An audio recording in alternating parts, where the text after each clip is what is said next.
Bacaan dari surat Rasul Paulus kepada jemaat di Efesus.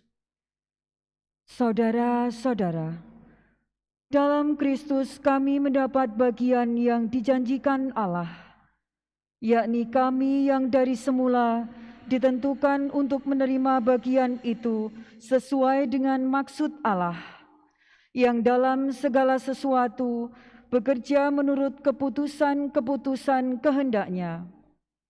Kami yang sebelumnya telah menaruh harapan pada Kristus, ditentukan supaya menjadi pujian bagi kemuliaan-Nya. Tetapi di dalam Dia, kalian pun telah mendengar sabda kebenaran, yaitu Injil keselamatan. Dan setelah percaya akan Injil itu, kalian pun dimateraikan dengan Roh Kudus yang dijanjikannya itu. Dan Roh Kudus ini adalah jaminan bahwa kita akan memperoleh seluruh warisan, yaitu penebusan yang menjadikan kita milik Allah untuk memuji kemuliaan-Nya. Demikianlah sabda Tuhan. Berbahagialah bangsa yang dipilih Tuhan menjadi milik-Nya. Berbahagialah bangsa yang dipilih Tuhan menjadi milik-Nya. Bersorak-sorailah dalam Tuhan, hai orang-orang benar, sebab memuji-muji itu layak bagi orang jujur.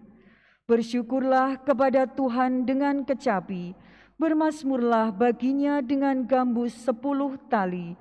Berbahagialah bangsa yang dipilih Tuhan menjadi milik-Nya.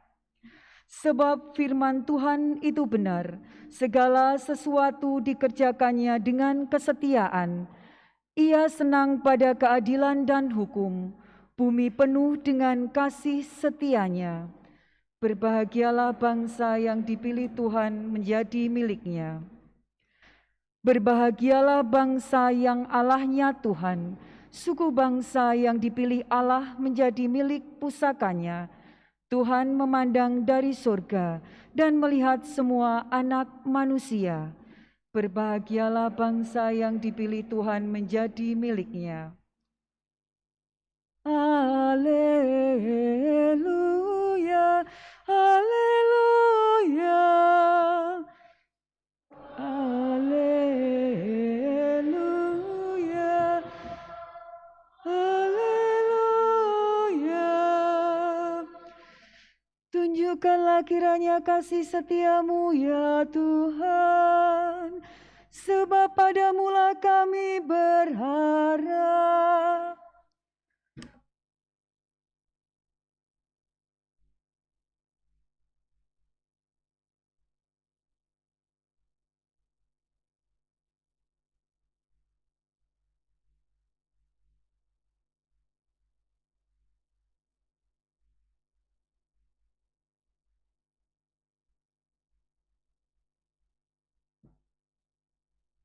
Tuhan bersamamu.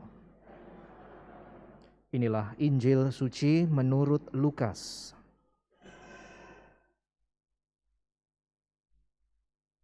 Sekali peristiwa berkerumunlah beribu-ribu orang sehingga mereka berdesak-desakan. Yesus lalu mulai mengajar pertama-tama kepada murid-murid-Nya, katanya, "Waspadalah terhadap ragi, yaitu kemunafikan kaum Farisi. Tiada sesuatu pun yang tertutup yang takkan dibuka, dan tiada sesuatu pun yang tersembunyi yang takkan diketahui. Karena itu, apa yang kalian katakan dalam gelap akan kedengaran dalam terang, dan yang kalian bisikkan ke telinga di dalam kamar akan dimaklumkan dari atas atap rumah. Aku berkata kepadamu, hai sahabat-sahabatku, janganlah kalian takut terhadap mereka yang dapat membunuh tubuh, tetapi kemudian tak dapat berbuat apa-apa lagi. Aku akan menunjukkan kepadamu siapakah yang harus kalian takuti. Takutilah Dia yang setelah membunuh mempunyai kuasa untuk melemparkan orang ke dalam neraka. Sungguh aku berkata kepadamu, takutilah Dia. Bukankah burung pipit dijual 5 ekor 2 duit? Sungguh pun demikian, tidak seekor pun dilupakan Allah. Bahkan rambut kepalamu pun terhitung semuanya. Karena itu jangan takut, karena kalian lebih berharga daripada banyak burung pipit. Demikianlah sabda Tuhan.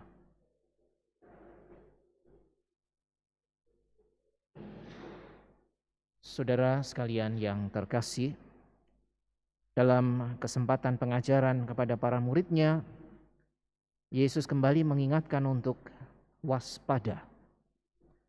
Waspada terhadap kemunafikan. Kemunafikan yang tentu saja lalu diambilkan contoh dari kaum Farisi sebagaimana sudah kita dengar dalam Injil kemarin. Tetapi juga bahwa kalau para murid diajak untuk waspada, itu artinya bahwa Yesus juga mengajak mereka untuk mewaspadai diri mereka sendiri. Kemunafikan itu pertama-tama adalah kepura-puraan, bukan di hadapan orang. Tetapi pertama-tama kepura-puraan pada diri sendiri. Ketika apa yang keluar, apa yang tampak, bukanlah apa yang sesungguhnya menjadi diri, maka lalu disitulah orang sebetulnya berpura-pura, bukan untuk mengelabui orang lain, meskipun mungkin ada maksud itu, tetapi pertama-tama itu berarti orang menipu dirinya sendiri. Logikanya, saudara sekalian yang terkasih, apakah ada orang yang bisa menipu dirinya sendiri? Artinya, orang tahu persis apa yang sebenarnya, tetapi menampilkan yang tidak sebenarnya. Dan itulah artinya orang menipu dirinya sendiri. Maka saudara sekalian yang terkasih, Yesus mengingatkan, pada masanya semuanya akan dibuka. Tidak ada gunanya orang berpura-pura, terutama pada diri sendiri, karena kepura-puraan pada diri sendiri umumnya berangkat mungkin dari asumsi, dari pikiran bahwa misalnya dirinya tidak berharga.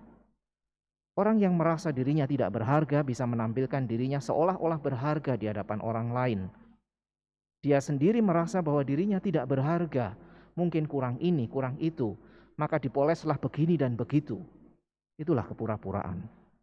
Yesus mengingatkan, burung pipit pun punya nilai, punya harga di mata Allah.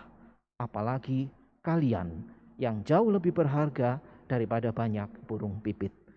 Maka mari saudara sekalian yang terkasih, kita mohon rahmat senantiasa, keberanian untuk menerima diri dan mensyukuri anugerah Tuhan yang ada dalam diri kita masing-masing, sehingga mudah-mudahan kita tidak tergoda untuk berpura-pura, menipu diri sendiri, dan bahkan lalu kemudian berpura-pura di hadapan orang lain. Orang lain mungkin bisa kita tipu, bisa kita kelabui, tetapi sebetulnya kita tidak pernah bisa mengelabui diri kita sendiri. Kita diajak bersyukur karena kita masing-masing berharga di mata Tuhan.